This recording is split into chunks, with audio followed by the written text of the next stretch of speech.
single mom of 5 gave a Hell's Angel son. CPR, 538 bikers cried and praised her. The rain hammered against the windshield as Marcus Chen gripped the steering wheel tighter. His knuckles had gone white hours ago, somewhere between Pittsburgh and Columbus. The wipers moved in their endless rhythm, clearing the glass only for new sheets of water to blur his vision again. He should have stopped at the last rest area, should have waited out the storm like the truckers who had pulled over with their hazard lights blinking. But Marcus kept driving because stopping meant thinking, and thinking meant remembering, and remembering meant feeling the weight of the envelope in his jacket pocket. The envelope had arrived 3 days ago, forwarded from his old apartment in Seattle. The handwriting on the front was shaky but unmistakable. His father's handwriting. Marcus had stared at it for 20 minutes before opening it, standing in his new apartment, surrounded by unpacked boxes and the silence of a life he was still trying to build. He hadn't spoken to his father in 8 years, not since the day he walked out of the family restaurant with a full scholarship to MIT. And his father's final words ringing in his ears. "You're no son of mine if you leave." Marcus had left anyway. He'd chased his dreams across the country, built a career in software engineering, married a woman his father never met, and divorced her when the late nights and missed anniversaries finally added up to too much. He'd built a life that looked successful on paper, complete with a corner office view and a salary that would have made his younger self dizzy. But something had always felt hollow, like he was eating expensive food that had no taste. The letter had changed everything. It was short, just 3 sentences in his father's deteriorating handwriting. The cancer had spread. The doctors gave him weeks, maybe days, and there was something he needed Marcus to know before the end. That was it. No apology for the harsh words, no request for forgiveness. Just a simple statement that there was something to say, something that couldn't wait any longer. Marcus had called the hospital immediately, his hands shaking as he dialed. The nurse who answered had been kind but direct. His father was in and out of consciousness now. If Marcus wanted to see him, he should come soon. So Marcus had thrown clothes into a bag, called his boss to say he was taking emergency leave, and started driving. From Boston, where he'd taken a new job 6 months ago, back to Cleveland where he'd grown up, back to the small neighborhood where the Chen family restaurant had stood for 30 years before his father finally sold it last year. Back to face the man he'd spent nearly a decade trying to forget. The storm was getting worse. Lightning split the sky ahead, illuminating the road in brief, stark flashes. Marcus's phone buzzed in the cup holder, probably his ex-wife checking in. She'd been the one to convince him to go. Actually, they'd met for coffee last week to sign some final paperwork, and he'd told her about the letter. She'd looked at him with those knowing eyes that had once seen right through all his defenses and said simply, "Marcus, you'll regret it forever if you don't go." She was right, of course. She usually was, which was probably why their marriage had failed. Marcus had spent so many years proving he could be successful on his own terms that he'd forgotten how to let anyone help him, how to admit when he needed someone. By the time he figured it out, she'd already moved on. A sign loomed out of the darkness. Cleveland, 50 miles. Marcus's stomach tightened. 50 miles until he walked into that hospital room. 50 miles until he saw his father for the first time since that awful day in the restaurant when harsh words had flown like knives and pride had built walls that seemed impossible to climb. He remembered that day so clearly. It had been a Sunday, the restaurant's busiest day. The lunch rush had just ended, and Marcus had gathered his courage to tell his father about MIT, about the full scholarship, about the chance to study computer science at one of the best schools in the world. His father had been cleaning the grill, his back to Marcus, his shoulders tight with the exhaustion of another long shift. "You want to leave the family business to play with computers?" "It's not playing, Dad. It's my future." His father had turned then, his face hard. "Your future is here. I built this restaurant for you, for our family. You built it for yourself," Marcus had shot back, his own anger rising. "I never asked for this. I want something different." Different. His father's voice had risen, loud enough that his mother had hurried in from the kitchen, her hands still wet from washing dishes. "Different than providing for your family? Different than honest work?" "It's honest work too, Dad. Just different." "No." His father had pointed at the door, his finger shaking. "If you walk out that door to chase these foolish dreams, don't come back. This family has no room for people who are ashamed of where they come from." "I'm not ashamed." "Then stay." But Marcus hadn't stayed. He'd looked at his mother's pleading face, at his father's rigid stance, and he'd made his choice. He'd walked out, gotten on a plane to Boston, and thrown himself into his studies with the desperate energy of someone trying to prove a point. He'd graduated top of his class. He'd landed a job at a prestigious tech company. He'd made more money in his first year than his father made in 5. And he'd been miserable.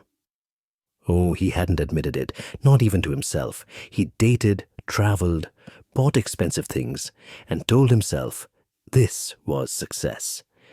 This was what he'd fought for. But late at night, in his expensive apartment with its city views and modern furniture, he'd think about Sunday dinners at the restaurant, his mother's dumplings, his father's laugh when a regular customer told a good joke, the saobatitso smell of garlic and ginger and home. He'd tried to reach out once, about 3 years ago, a brief email to his mother's account, just checking in. "Hope you're well," his mother had written back immediately, her message full of news about the neighborhood, the restaurant, his younger sister who was in college now. At the end, almost as an afterthought, she'd written, "Your father asks about you sometimes, when he thinks I'm not listening." Marcus had started to write back a dozen times. He'd gotten as far as "Dear Dad" before deleting it all. What do you say to someone you've hurt? And who hurt you back? How do you bridge 8 years of silence with words? Now time had run out. Now the words would have to be found whether Marcus was ready or not. The rain eased as he entered the city limits. Marcus knew these streets by heart, even after all these years. There was the corner store, where he'd bought candy as a kid. There was the park where he'd learned to ride a bike, his father running behind him, hands ready to catch him if he fell. There was the library where he'd discovered his love of computers, spending hours reading programming books while his father worked the dinner shift. The hospital rose ahead, a tall building with too many windows, all of them lit against the night. Marcus pulled into the parking garage, his heart pounding.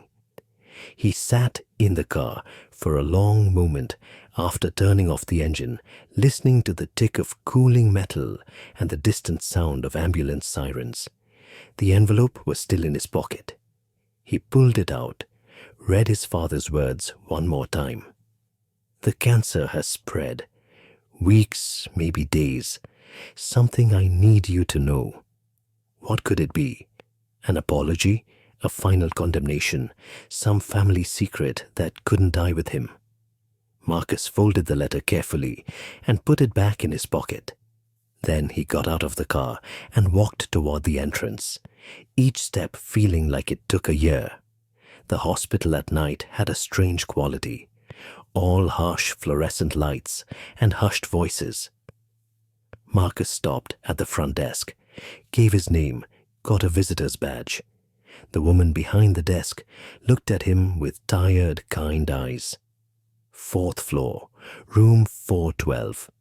He's sleeping right now, but you can go up. The elevator ride felt endless.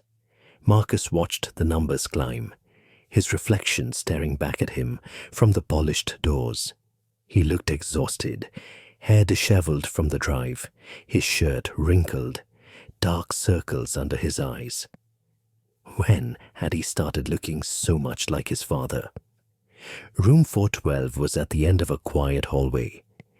Marcus stood outside the door for a full minute, his hand on the handle. Then he pushed it open and stepped inside. The room was dim, lit only by the glow of medical equipment. In the bed, his father looked smaller than Marcus remembered, diminished by illness and age. His hair had gone completely gray. His face was gaunt, skin stretched tight over bones that seemed too prominent. An oxygen tube ran to his nose, and an IV drip stood beside the bed like a silent sentinel.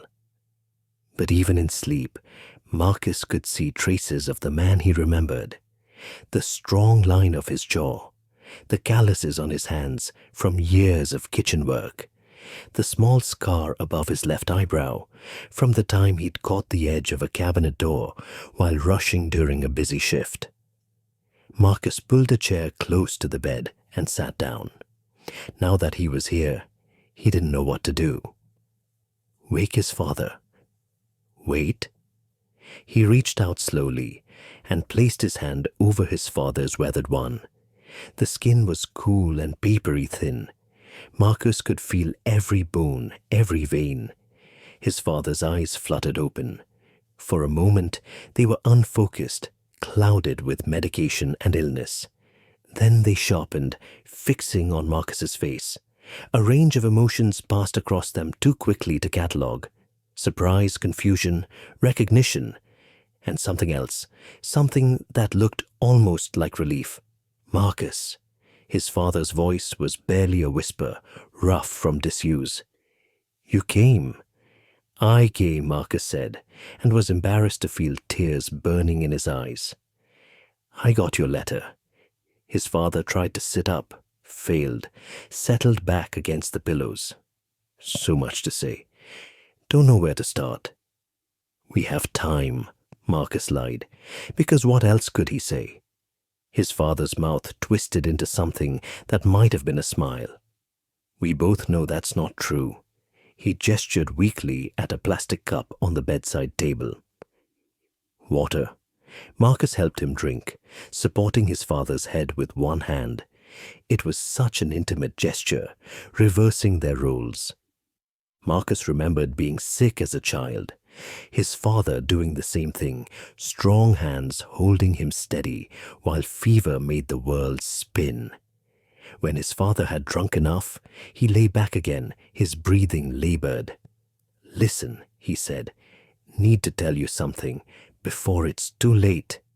Marcus leaned forward. I'm listening. His father closed his eyes, as if gathering strength. When you left, I was so angry. Thought you were throwing away everything I'd built, everything I'd sacrificed for. Dad, No. Let me finish. His father opened his eyes again. I was wrong, so wrong. He took a shaky breath. After you left, I kept working, kept the restaurant going. Told myself I was doing it for family honor, for tradition. But really, I was just too stubborn to admit that maybe you were right to want something different. You built a good business, Marcus said quietly. I built a prison. His father's voice was stronger now, animated by something urgent. I built it because it was what my father did and his father before him. I never asked myself if it was what I wanted, never gave myself permission to dream. He looked at Marcus intently. You were braver than I ever was. Marcus felt his throat close up. I wasn't brave. I was selfish. No. His father shook his head slightly.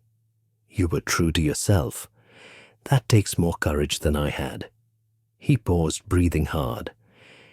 When your mother told me about your graduation, about your job, about your success, I wanted to call you. Wanted to say I was proud, but pride kept stopping me.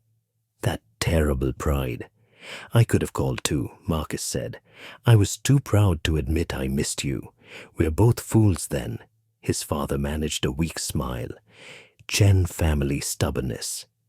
It was quiet for a moment, just the beeping of monitors and the distant sounds of the hospital. Marcus looked at his father's face, really looked at it for the first time in 8 years. The man who had seemed so invincible when Marcus was young now looked fragile, breakable. Time had carved deep lines around his eyes and mouth, and illness had stolen the color from his skin. But his eyes, those dark eyes that Marcus had inherited, still held that familiar spark of determination. His father spoke again, his voice softer now. I sold the restaurant last year. I heard, Marcus said, squeezing his father's hand gently. Mom mentioned it in one of her emails. Want to know why? Why? Because I finally understood. His father's eyes were bright now, almost feverish.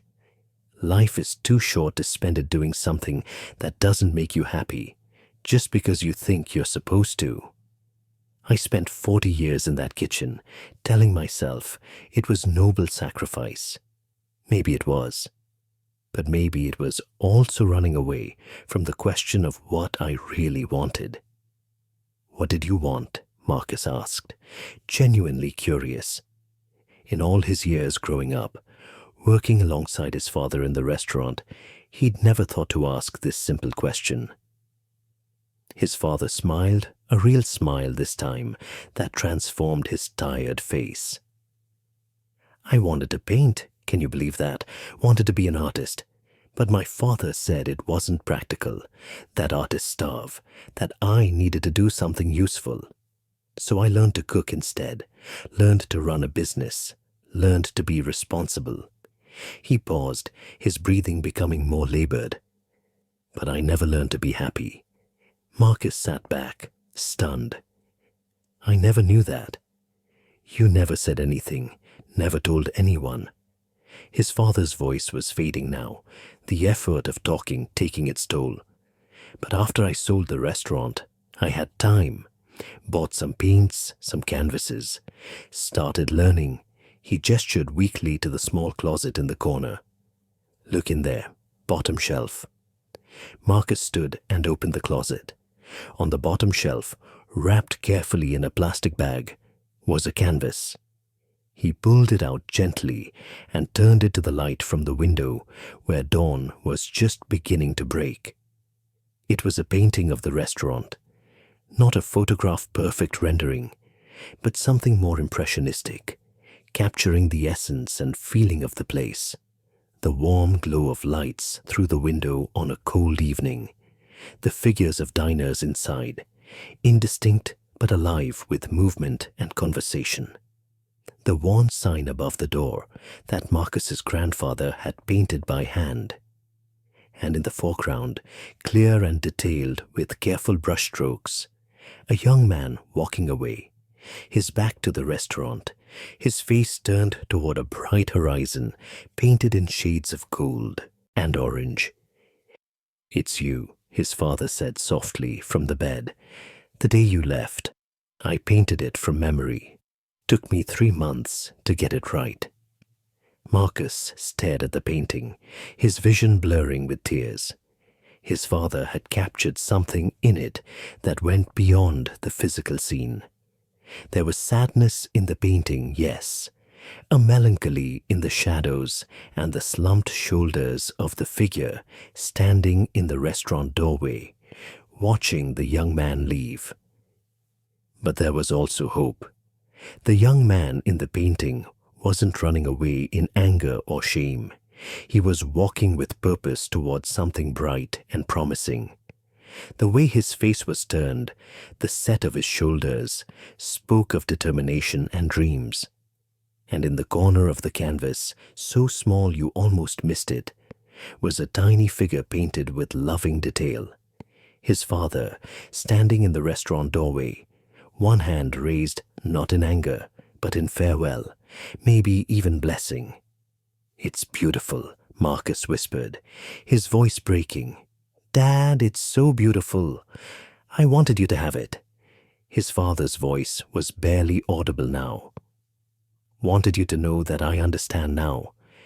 You made the right choice. You followed your heart. I should have followed mine sooner, should have supported yours." Marcus returned to the bedside, setting the painting carefully against the wall, where they both could see it. "Dad, I'm sorry I stayed away so long. I'm sorry for all the years we lost. I'm sorry I told you to go."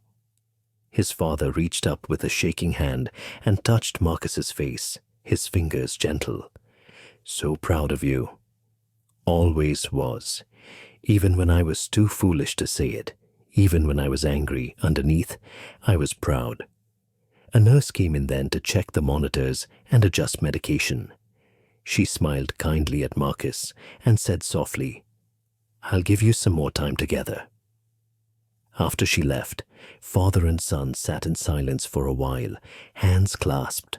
The sun was rising now, painting the hospital room in shades of pink and gold that reminded Marcus of the horizon in his father's painting. His father spoke again, his voice so quiet, Marcus had to lean close to hear. "Marcus, promise me something. Anything, Dad. Don't wait so long to do what makes you happy. Don't waste years like I did. Life is precious. Every single day is a gift we don't appreciate until it's almost gone." "I promise," Marcus said, tears flowing freely now. "And forgive yourself." His father's grip tightened slightly. "Forgive yourself for leaving. Forgive me for making you feel like you had to choose between your dreams and your family. Forgive us both for being human and flawed and full of that damned Chen pride." He managed a weak chuckle that turned into a cough. "I forgive you," Marcus said, his heart breaking and healing at the same time. "I forgive us both." His father smiled, and in that moment, despite the illness and the years and the pain, Marcus saw him as he must have been as a young man. He saw the dreamer buried under decades of duty and responsibility. He saw the artist who had set aside his brushes to pick up cooking knives. He saw the father who had loved him even when pride made that love impossible to express. "Love you, son," his father whispered. "Always did. Even when I couldn't show it. Always will. I love you too, Dad. I never stopped loving you. Not for one day." His father's eyes closed, his breathing becoming more regular and shallow. He was sleeping again, but his face had changed. The tension that had held his features tight, even in unconsciousness, had eased. He looked peaceful, almost content, as if a burden he'd carried for too long had finally been lifted. Marcus sat with him as the sun rose fully, painting the hospital room in warm light. He studied his father's face, memorizing every detail. The scar above his eyebrow, the grey stubble on his chin, the way his hands rested on the white hospital blanket, those strong hands that had chopped vegetables and stirred soup, and in the end held paintbrushes to create beauty. Nurses came and went throughout the morning, checking monitors, adjusting medications, speaking in soft voices. They all looked at Marcus with knowing, compassionate eyes. They'd seen this scene before. They knew what it meant. A son keeping vigil, a family reuniting at the edge of goodbye. Around 8 in the morning, his mother arrived. Sarah Chen had always been a small woman, but she seemed to have shrunk even more in the years since Marcus had seen her. Her hair was completely grey now, pulled back in the same simple bun she'd always worn. She wore a sweater despite the summer warmth, and her hands clutched a worn purse. When she saw Marcus sitting beside his father's bed, she froze in the doorway. Her hand flew to her mouth, and tears filled her eyes immediately. Marcus stood up, and they moved toward each other without words. They embraced in the middle of the hospital room, his mother's small frame shaking with sobs against his chest. "You came," she whispered. "Oh, Marcus, you came. I'm sorry I stayed away so long, Mom." She pulled back, her hands cupping his face, examining him like she used to when he was a child coming home from school.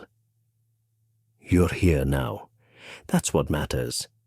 Her voice was thick with emotion, with years of missing him, with relief and grief all tangled together. They sat together, one on each side of the bed, keeping watch over the sleeping man who had shaped both their lives. His mother told him about the last year, about his father's diagnosis, the treatments, the decision to stop fighting when the cancer wouldn't stop spreading. She told him about the day his father sold the restaurant, how he'd walked through the empty kitchen one last time, touching the counters and stoves like he was saying goodbye to old friends. Then he went to the art supply store, his mother said, a small smile touching her lips. Came home with bags full of paints and brushes and canvases, set up in the spare bedroom. I'd hear him in there for hours, sometimes late into the night. He paused, looking at her husband's sleeping face. I think he was finally happy. Really happy, maybe for the first time since I'd known him. Marcus told her about the painting, how his father had wanted him to have it. They looked at it together, leaning against the wall where the morning light illuminated every brushstroke. "He painted you with love," his mother said simply. "Every line, every shadow. He painted what he couldn't say." His sister arrived in the afternoon. Angela was 24 now, a recent college graduate with their mother's delicate features and their father's dark eyes. She'd been 12 when Marcus left, too young to understand why her big brother disappeared, too hurt to reach out over the years. "Marcus," she said, standing in the doorway uncertainly. "Angela," he replied, standing up. They looked at each other across the room, two strangers who shared blood and history, and a dying father. Then Angela crossed the space between them and hugged him hard. "I missed you," she said fiercely. "I was so mad at you for leaving, but I missed you every day." "I missed you too," he said, holding his little sister, who wasn't little anymore. "I'm so sorry." The family gathered around the bed as the day wore on. Aunts and uncles arrived, cousins Marcus hadn't seen since he was a teenager. They brought food even though no one was hungry. They shared stories about his father, about the restaurant, about the old days. Some looked at Marcus with judgment in their eyes, but most just looked relieved that he'd come back, that the family was together again, even if it was for this painful reason.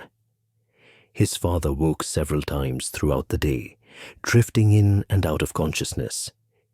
Each time his eyes opened, he would look around until he found Marcus, and then he would smile slightly before sleep claimed him again. In those brief moments of waking, he seemed content, like he'd been waiting for something and it had finally arrived. On the second day, his father was more alert. They talked about everything and nothing. His mother brought photo albums, and they looked through pictures together. Marcus as a baby, held in his father's strong arms. Marcus's first day of school, his father's hand on his shoulder. The restaurant's grand opening, the whole family lined up in front, wearing matching aprons. Christmas dinners, birthday parties, ordinary moments made precious by time and loss. "Look at us," his father said, his finger shaking slightly as he pointed to a picture of Marcus at maybe 10 years old, standing beside him at the restaurant grill. "You were so small, so serious when you cooked." "I wanted to be just like you," Marcus admitted. "Before I knew, I wanted something different. Before everything got complicated." His father nodded slowly. "Nothing wrong with wanting different things. I should have seen that. Should have encouraged you instead of trying to make you fit into my plans." They talked about his father's paintings, about the joy he'd found in creating art after so many years of putting it off. His father told him about taking a class at the community center, about the other students who'd become his friends, about the teacher who'd told him he had real talent. "She said I could have been good," his father said, with wonder in his voice. "If I'd started younger, if I'd given myself permission." "You are good," Marcus said firmly. "That painting you made, Dad, it's incredible. It shows real skill and feeling." His father's eyes filled with tears. "Thank you, son. You don't know what that means to me." On the third morning, Marcus's father took a turn for the worse. His breathing became labored and irregular. The monitors around his bed beeped more insistently. Nurses came more frequently, their faces grave and professional. The doctor pulled the family aside and told them gently what they already knew. It was time to say goodbye. They gathered around the bed, all of them. His mother held his father's left hand. Marcus held the right. Angela stood at the foot of the bed, tears streaming down her face.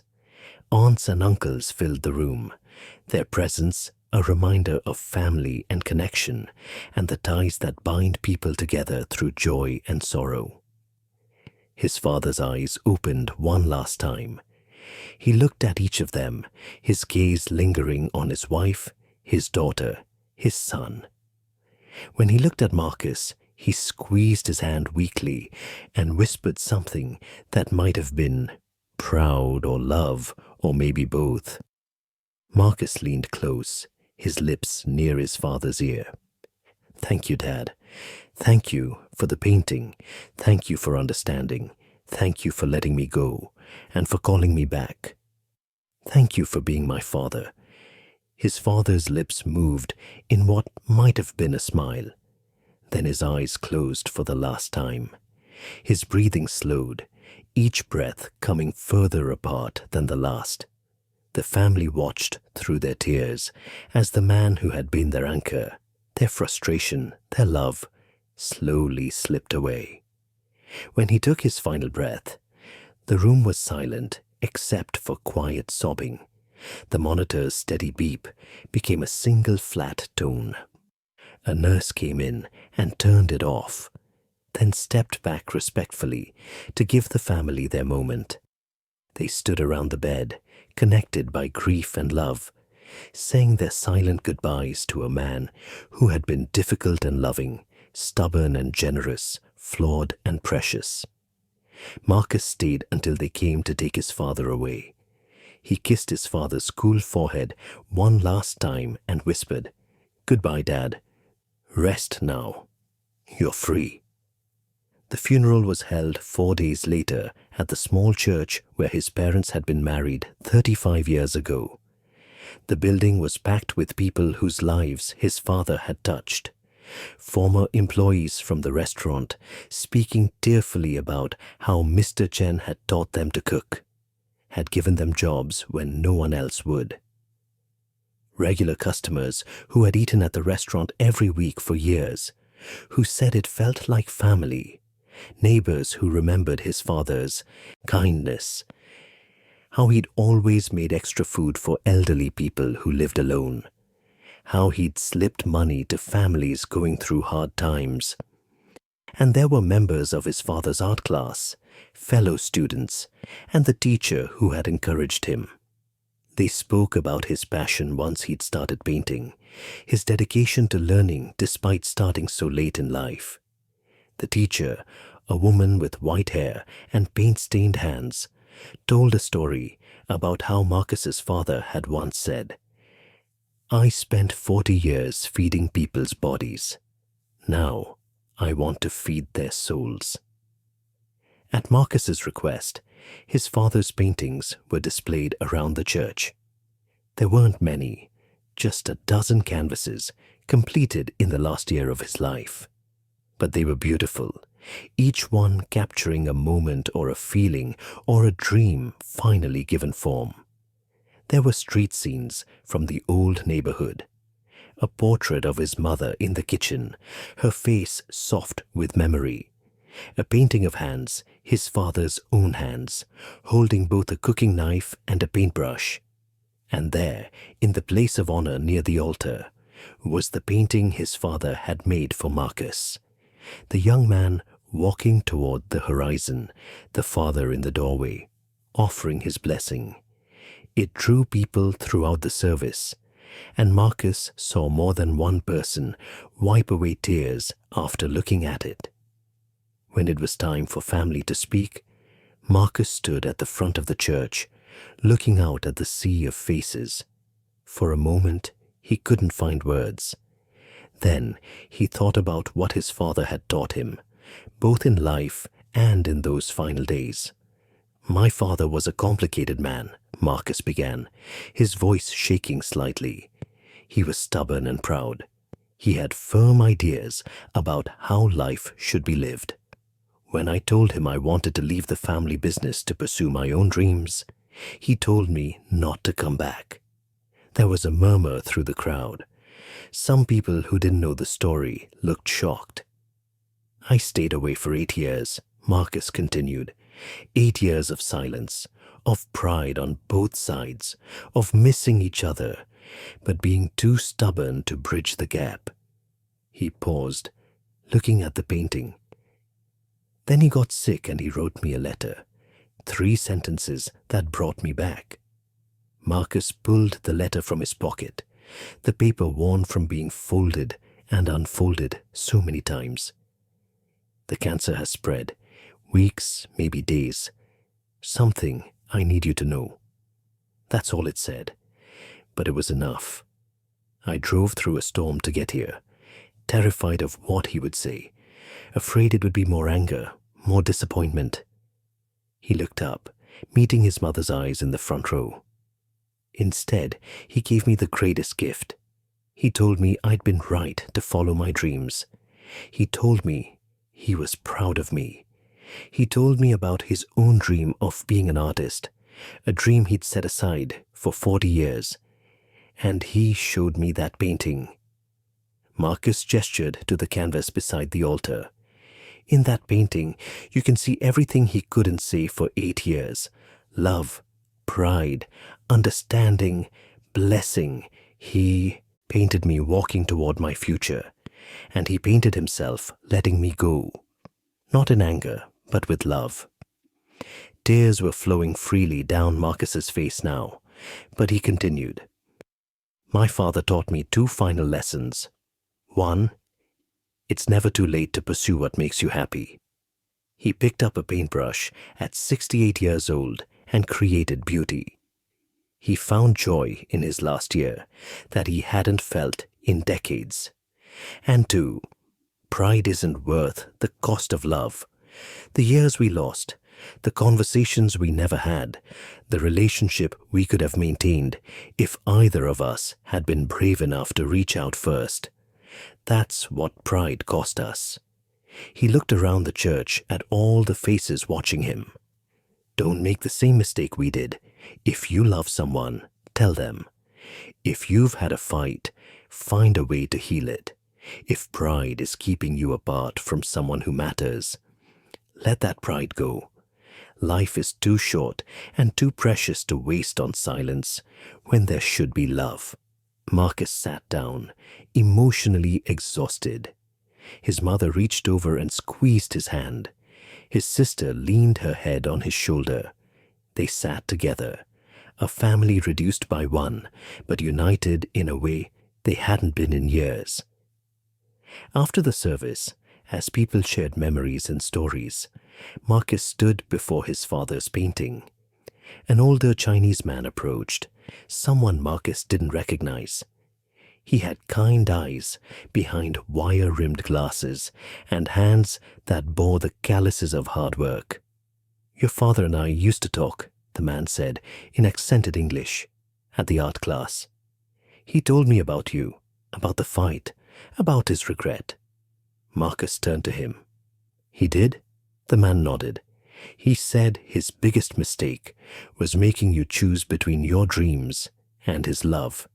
He said he should have given both freely." He paused, looking at the painting. "He painted this to say what he couldn't say in words, to show you that he let you go with love." "Thank you for telling me that," Marcus said quietly. "Your father, he was learning to forgive himself." The man smiled. "I think he died at peace because you came back, because you forgave each other." After everyone had left, after the caskets had been closed and taken to the cemetery for burial, after the reception with too much food and too many sad faces, Marcus found himself alone in his childhood bedroom in his parents' house. His mother had asked him to stay for a while, said she wasn't ready to be alone yet. Marcus had agreed immediately. He'd taken a leave of absence from his job, pushed back his return to Boston indefinitely. The room hadn't changed much. His old posters were still on the walls, faded now with time. His bookshelf still held the programming, manuals, and science fiction novels he'd loved as a teenager. His desk sat in the corner where he'd done homework and dreamed of a different life. He set the painting on the desk, leaning it against the wall where he could see it from the bed. Then he sat down at the desk and pulled out a piece of paper and a pen. He stared at the blank page for a long time, thinking about everything that had happened in the past week. The desperate drive through the storm, the reunion with his father, the conversations, the tears, the goodbye, the funeral. Finally, he began to write. It wasn't a letter to anyone in particular. It was more like a promise to himself, inspired by his father's final words and final gift.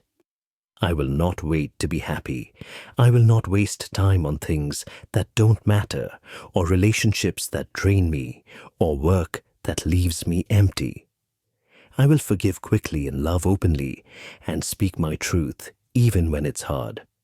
I will honor the sacrifices made for me by living fully, by chasing dreams, by being brave enough to fail and wise enough to learn from failure. I will remember that success is measured not in money or status or corner offices, but in moments of real connection, in relationships nurtured and cherished, in kindness shown to others. I will paint my own life with bold strokes and bright colors, just as my father finally did. I will not wait until I'm 68 to pursue what brings me joy. And when my own end comes, whenever that may be, I will face it knowing I lived true to myself and true to those I love. I will carry my father's lessons with me, his mistakes and his wisdom both. I will remember that pride has a cost too high to pay, that love matters more than being right, that it's never too late to say I'm sorry or I was wrong or I love you. Most of all, I will remember that painting, me walking toward my dreams with my father's blessing. I will honor that blessing by living a life worthy of it. Marcus folded the letter carefully and placed it in his wallet, next to the last letter his father had sent him. 2 letters now, bridging the gap between silence and understanding, between pride and peace, between goodbye and a new beginning. He stood and walked to the window, looking out at the street where he'd grown up. The same trees lined the sidewalk, taller now than he remembered. The same houses stood in neat rows, lights glowing warmly in windows. Somewhere in the distance, he heard children laughing, living their ordinary, precious lives. His phone buzzed. A text from his ex-wife. "Thinking of you today. I know the funeral was hard. Are you okay?" Marcus stared at the message for a long moment. Then he typed back, "Can we talk? I mean really talk, not just texts. About everything. About us and what went wrong and whether there's any chance." He deleted the last part. Too much, too fast. Instead, he sent, "Can we talk? There are things I need to say. Things I should have said a long time ago." Her response came quickly. "I'd like that. When? Soon? I'm staying with my mom for a while, but soon. I'll be here when you're ready." Marcus set his phone down and looked at the painting again. In the soft light of his childhood bedroom, the colors seemed to glow. The golden horizon his father had painted with such care, the determined set of the young man's shoulders, the blessing in the father's raised hand. For the first time in 8 years, Marcus felt like he could breathe fully. The weight he'd been carrying, the guilt and the anger and the loneliness, had begun to lift. His father's forgiveness had freed something inside him, opened a door he thought was locked forever. But more than that, his father's story had given him permission to change, permission to admit when something wasn't working, permission to start over, even when you'd invested years in the wrong path. His father had spent 40 years in a kitchen when his heart longed for a canvas. Marcus had spent the last 8 years building a career that looked successful, but felt empty. It wasn't too late. His father had proved that. At 68, dying of cancer, his father had finally picked up a paintbrush and created beauty. If he could do that, surely Marcus could find the courage to rebuild his own life. The next morning, Marcus woke early to the smell of coffee and congee. His mother was in the kitchen, moving slowly through the familiar routine of breakfast. She looked smaller somehow in the morning light, more fragile. The loss of her husband had aged her overnight. "Good morning," Marcus said, kissing her cheek as he entered. She smiled, the first real smile he'd seen since his father died. "Good morning, my son. Did you sleep?" "A little." Marcus poured himself coffee and sat at the small kitchen table where he'd eaten thousands of meals growing up. "You?" His mother shook her head. "Hard to sleep without him. After 35 years, the bed feels too big." They ate in comfortable silence, the kind of silence that only exists between people who know each other deeply. After breakfast, Marcus helped her wash dishes, standing side by side at the sink, just as he had as a boy. "Mom," Marcus said, carefully drying a bowl, "what are you going to do now? Are you going to be okay here alone?" She was quiet for a moment, her hands still in the soapy water. "I don't know yet," she admitted. "This house has so many memories. Sometimes I think I should sell it, move somewhere smaller. But then I walk through the rooms and I see your father everywhere. I see you and Angela as children. I see our whole life together." "You don't have to decide right away," Marcus said gently. "No." She pulled the plug and watched the water drain away. "But eventually, I will need to decide, just like you will."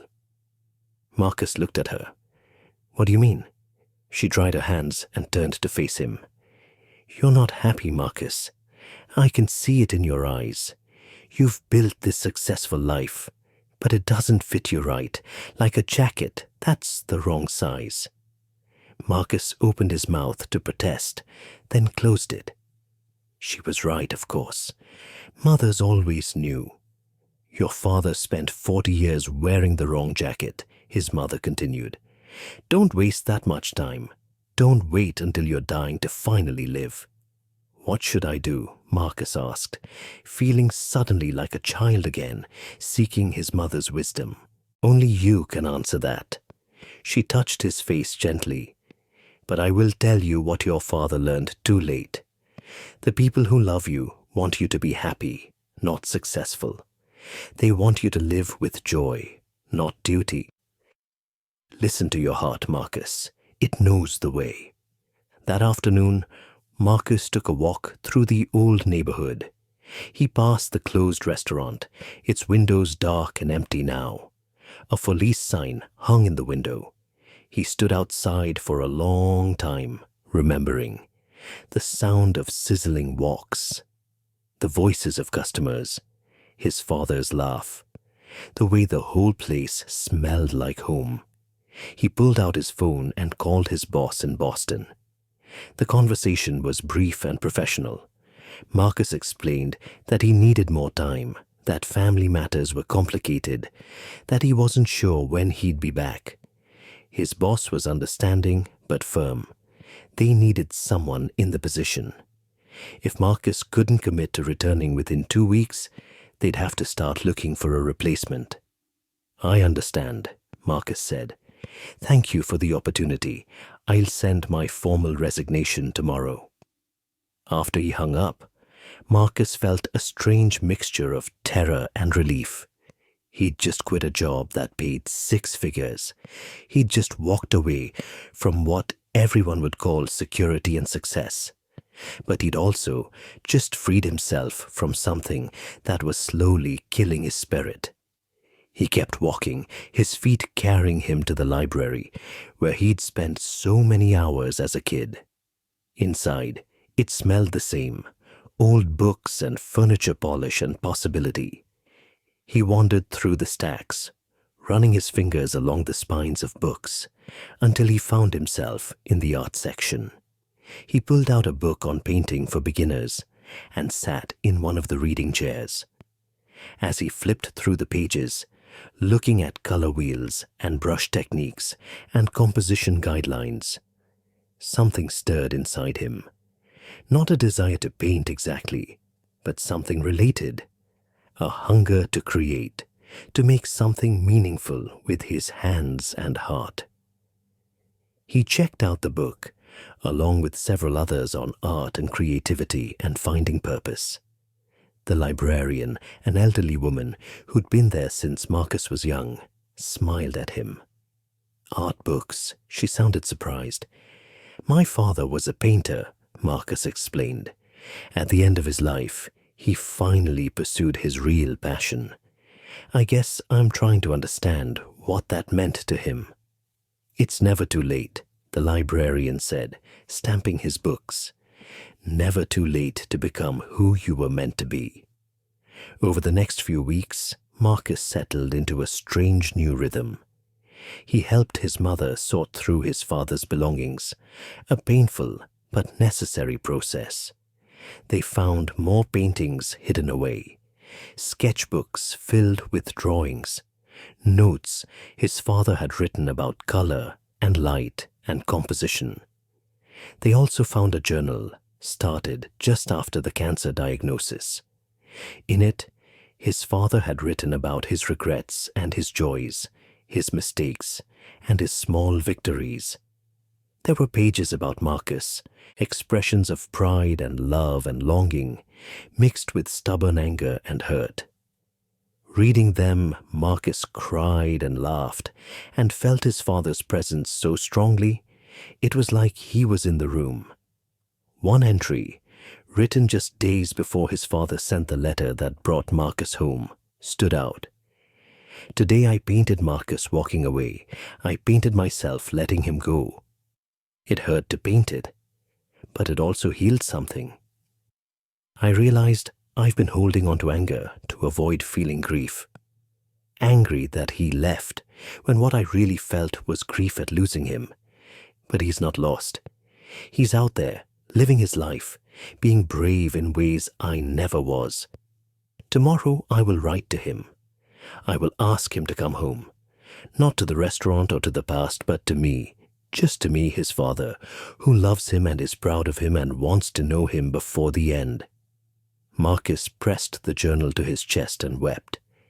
His mother found him like that, sitting on the floor of his father's painting room, surrounded by canvases and memories. He loved you so much, she said, sitting beside him. Even when he couldn't show it, even when pride got in the way. I know, Marcus said. I love him too. I always did. His sister Angela came to visit most weekends. She was working at a non-profit in the city, doing good work that didn't pay much but filled her with purpose. Over coffee and late-night talks, she and Marcus rebuilt their relationship, sharing stories and memories, grieving together, healing together. You seem different, she observed one Saturday evening, lighter somehow. I quit my job, Marcus told her. Her eyes widened. Really? What are you going to do? I don't know yet. Marcus laughed at himself. I have no plan, no prospects, no idea what comes next. But for the first time in years, I feel like I'm moving in the right direction. Dad would be proud, Angela said. He spent his whole life with a plan, with security, with the safe choice. At the end, he realized that was its own kind of failure. Marcus's ex-wife, Jennifer, came to visit one sunny afternoon in late July. They met at a coffee shop downtown, neutral territory. She looked good, Marcus thought, happy in a way she hadn't been toward the end of their marriage. She'd cut her hair short and was wearing a dress he'd never seen before. Thank you for coming, Marcus said, as they sat down with their drinks. Of course, Jennifer's smile was warm but guarded. How are you holding up? Better than I expected. Marcus told her about the last weeks with his father, about the painting, about the conversations and the forgiveness. He told her about quitting his job and his growing realization that he'd been living the wrong life. Jennifer listened without interrupting, her intelligent eyes watching his face. When he finished, she was quiet for a moment. Then she said, I'm glad you got that time with him. Glad you both found peace. Me too. Marcus stirred his coffee nervously. Jennifer, I need to apologize to you. She started to protest, but he held up a hand. Please let me say this. I was a terrible husband. I was so busy trying to prove I could be successful, trying to show my father and the world that I'd made the right choice leaving home, that I forgot what actually mattered. I forgot you. I forgot us. I put work first and you somewhere down the list, and that was unforgivable. Tears shone in Jennifer's eyes. Marcus, I'm not asking you to take me back, Marcus continued quickly. I know we're past that. You've moved on, and you should. You deserve someone who puts you first. I just needed you to know that I know I failed you. And I'm sorry. Jennifer reached across the table and took his hand. Thank you for saying that. It means a lot. She squeezed his hand gently. But Marcus, it wasn't all your fault. I had my part in it too. I knew you were struggling, knew you were trying to prove something to your father, even though you wouldn't admit it. I could have been more patient, more understanding. I could have fought harder for us, instead of just letting it fall apart. We both could have done better, Marcus agreed. They sat holding hands across the table. Two people who had loved each other once, who had failed each other, who were finding a way to forgive and move forward. Can I tell you something? Jennifer said. I've been seeing someone. It's still new, but it's good. He's kind and present, and we talk about everything. She looked at Marcus carefully, as if worried about hurting him. That's wonderful, Marcus said, and meant it. I'm happy for you, Jennifer. Really, she smiled with relief. And I hope you find someone too, When you're ready, someone who knows the real Marcus, not the one trying to prove something. Actually, Marcus said slowly, I think I need to figure out who the real Marcus is first. I've spent so long being what other people expected that I'm not sure who I am underneath. Then that's your next adventure, Jennifer said, finding yourself. It sounds cliché, but it's the most important work there is. They talked for another hour, catching up properly, sharing their lives without the weight of their failed marriage between them. When they parted with a hug on the sidewalk, Marcus felt another weight lift. Another door closed gently so new ones could open. As summer turned toward fall, Marcus began to build a new life. He took an online course in graphic design, something that combined his technical skills with a more creative outlet. He started volunteering at the community center, where his father had taken art classes, helping teach basic computer skills to seniors and recent immigrants. He spent time with his mother, helping her navigate her new life as a widow. They cooked together in the kitchen where his father had once ruled. They walked through the neighborhood sharing memories. They laughed and cried and slowly, gradually, learned how to live with the grief. And he painted. Not well at first. His early attempts were clumsy and frustrating. But he kept at it, remembering his father's late start, his determination to create beauty despite having no training. Marcus painted the restaurant from memory. He painted his father's hands. He painted the sunrise over Cleveland and the street where he grew up and his mother's face as she told stories about the past. One evening in late September, as the leaves were just beginning to turn, Marcus set up his easel in his father's old painting room. He was working on a new piece, trying to capture a feeling more than a scene. On the canvas, a young man stood at a crossroads, looking forward at multiple paths stretching into the distance. In the sky above him, barely visible unless you knew to look for it, was the ghostly image of an older man.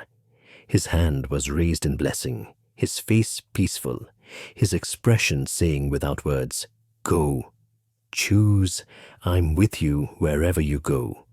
His mother appeared in the doorway, carrying 2 cups of tea. She set one beside Marcus and stood looking at the painting. "It's beautiful," she said softly. "He would be so proud." "I hope so," Marcus said.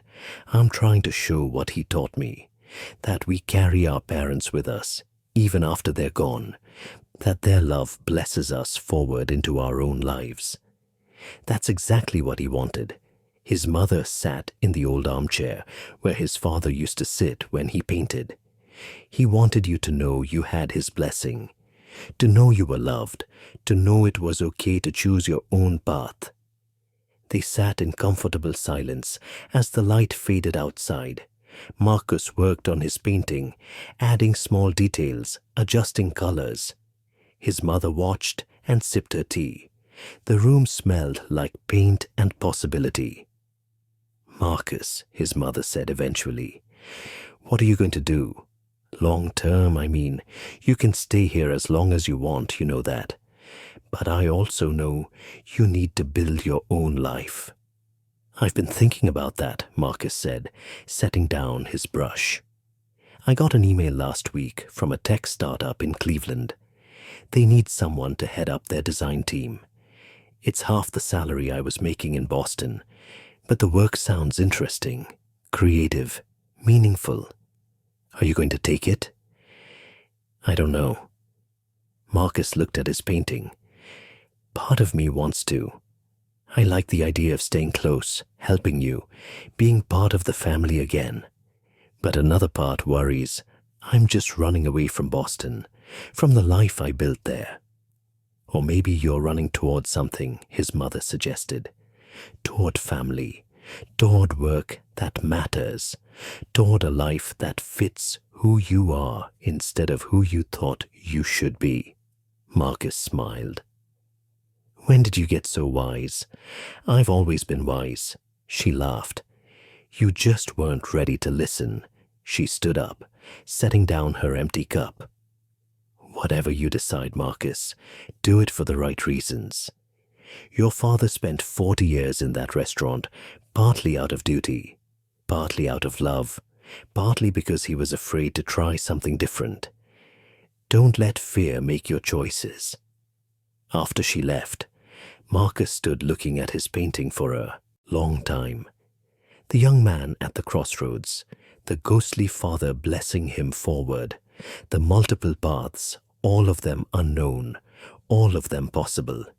He thought about the job offer, about staying in Cleveland near his mother and sister, about the chance to do creative work that mattered, about building a life that felt authentic instead of impressive. He thought about his father's final words. Don't wait so long to do what makes you happy. Don't waste years like I did. He thought about the painting his father had made for him, the young man walking toward the horizon with blessing and purpose. Then Marcus opened his laptop and began typing an email to the startup in Cleveland. As he wrote about his interest in the position, about his skills and experience, about his desire to do meaningful work close to home, he felt something settle inside him. This wasn't running away. This was running toward family, toward creativity, toward a life that honored his father's final lessons. He hit send and closed his laptop. Then he returned to his painting, adding the final touches as night fell completely outside. In the darkness beyond the window, he could see his own reflection in the glass. He looked like his father, he realized. The same strong jaw, the same dark eyes, the same hands now holding a paintbrush instead of a keyboard. But he also looked different, lighter, freer, more himself than he'd been in years. A week later, Marcus got the job. He started work the following Monday, walking into a bright office space filled with young, enthusiastic people, working on an app designed to connect elderly people with volunteers who could help them with technology and daily tasks. It was meaningful work, creative work, work that made a difference. His co-workers were warm and welcoming. They listened to his ideas. They valued his experience, but also his creativity. At the end of his first day, his new boss, a woman named Claire, who was barely 30 but brilliant and kind, asked him how it felt. Good, Marcus said, and realized he meant it. Really good. As the weeks passed, Marcus settled into his new life. He worked during the day, doing design work that challenged him and satisfied his need to create. He had dinner with his mother several times a week, cooking together and sharing stories. He spent weekends with Angela, getting to know his little sister as an adult, as a friend. And he painted. Every evening in his father's old room, standing at the easel his mother had insisted he keep, Marcus painted. He was getting better, slowly but steadily. His lines were cleaner, his colors more confident, his compositions more thoughtful. He would never be as good as his father could have been with more time. But that wasn't the point. The point was the act of creation itself, the meditation of brush on canvas, the satisfaction of making something that hadn't existed before. On what would have been his father's 69th birthday, Marcus organized a small exhibition at the community center. He displayed all of his father's paintings along with several of his own. The turnout surprised him. Former restaurant employees came, along with students from his father's art class, neighbors, friends, family. They walked slowly through the makeshift gallery, pausing before each canvas, sharing memories of the man who had created them. The centerpiece of the exhibition was the painting his father had made for Marcus, the one showing him walking toward the horizon, Beside it, Marcus had hung his own painting, the one showing the young man at the crossroads with his father's ghostly blessing. Together, they told a story: departure and return, loss and finding, the endless cycle of children leaving and parents letting go and love that survives it all. An older woman stood before the two paintings for a long time. Marcus recognized her as his father's art teacher from the community center. She had tears in her eyes when she finally turned to him. "Your father talked about you in class," she said, "about how much he regretted the distance between you. But he also talked about how proud he was, how you'd had the courage to follow your dreams when he never had." She gestured to the paintings. "These show the end of that story, the reconciliation, the forgiveness, the understanding." "I wish we'd had more time," Marcus said. She smiled gently. "You had the time that mattered, the time to say what needed to be said. Many people never get that." Later, after everyone had left and Marcus was taking down the paintings, his mother and sister helped him wrap each canvas carefully.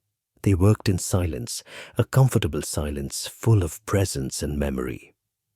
"Mom," Angela said suddenly, "we never asked. Are you okay? Really okay?"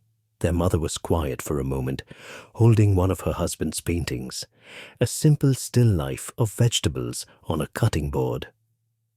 "I miss him every day," she said finally. "Every morning I wake up, and for a second I forget. And then I remember, and it hurts all over again." She looked at her children. "But I'm also discovering who I am without him. For 35 years, I was his wife, your mother, the woman behind the restaurant. Now I'm learning to be just Sarah, just me. It's scary and sad, and also a little bit exciting." "What have you discovered?" Marcus asked gently. "That I like gardening, that I'm good at crossword puzzles, that I enjoy my own company." His mother smiled. "Small things, maybe, but they're mine." She looked at the painting in her hands. "Your father spent his last year learning who he was underneath the chef, the businessman, the father. He found the artist he'd always been. Maybe that's my journey now too, finding who I've always been underneath all the roles I've played." The three of them stood together in the empty community center, surrounded by wrapped paintings and folded tables, a family made smaller by loss, but stronger by love. Outside, the November evening was cold and dark, but inside, there was warmth and understanding, and the quiet sense of healing. As winter approached and the year drew to a close, Marcus found himself thinking often about his father's final gift. Not just the painting, though he treasured that. The real gift was the lesson, the permission to live authentically, to choose happiness over duty, to forgive and be forgiven, to start over no matter how many years had been lost. On Christmas Eve, Marcus's small family gathered at his mother's house. Angela brought her boyfriend, a kind, quiet man who worked as a teacher. His mother had decorated simply but beautifully, finding joy in the traditions she and her husband had shared.